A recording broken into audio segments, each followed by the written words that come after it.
Hello, my name's Femi Martin. I'm a flash fiction writer and performer and the Dickens 2012 Young Writer in Residence.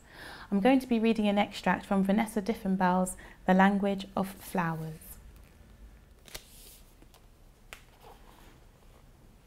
I spent the evening sitting in the blue room, mulling over Anne-Marie's request. I was well acquainted with the opposite of intimacy. Hydrangea, dispassion, had long been a favourite of mine. It bloomed in manicured gardens in San Francisco 6 months out of the year and was useful for keeping housemates and group home staff at a distance. But intimacy, closeness and sexual pleasure, these were things for which I had never had a reason to look. For hours I sat underneath the naked bulb, the light yellowing the water-stained pages of my dictionary, scanning for useful flowers. There was the linden tree, which signified conjugal love, but this didn't seem quite right. The definition felt more like a description of the past than a suggestion for the future. There was also the difficulty of identifying a linden tree, removing a small branch and explaining to Anne-Marie why she should display the limb on her dining room table instead of a bouquet of flowers. No, I decided, the linden tree would not work. Below me, Natalia's band started up, and I reached for a pair of earplugs. The pages of the book vibrated on my lap. I found flowers for affection, sensuality and pleasure, but none on their own felt like enough to combat Anne-Marie's empty eyes. Growing frustrated, I reached the last flower in the book and turned back to the beginning.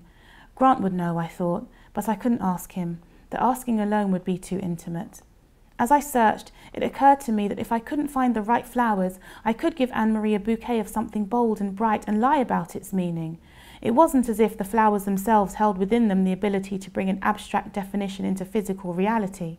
Instead, it seemed that Earl and then Bethany walked home with a bouquet of flowers expecting change, and the very belief in the possibility instigated a transformation. Better to wrap Gerber daisies in brown paper and declare sexual fulfillment, I decided, than to ask Grant his opinion on the subject. I closed the book, closed my eyes, and tried to sleep. 2 hours later, I got up and dressed for the market. It was cold, and even as I changed my clothes and put on my jacket, I knew I could not give Anne-Marie Gerber daisies.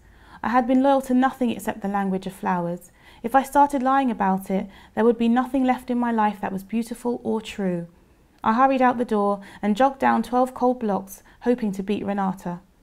Grant was still in the parking lot, unloading his truck. I waited for him to hand me buckets and then carried them inside. There was only one stool in the booth. I sat down on it, and Grant leaned against the plywood wall. "You're early," he said. I looked at my watch. It was just past 3 in the morning. "You too?" "I couldn't sleep," he said. I couldn't either, but I didn't say anything. "I met this woman," I said. I turned my stool away from Grant as if I would help a customer through the window, but the market was nearly empty. "Yeah?" he said. "Who?" "Just some woman," I said. "She came into bloom yesterday. I helped her sister last weekend. She says her husband doesn't want her anymore, you know, in a—" I stopped, unable to finish. Grant said. I felt his eyes all over my back, but I didn't turn to face him. "That's tough. It was the Victorian era, you know, not a lot of talk about sex." I hadn't thought of that.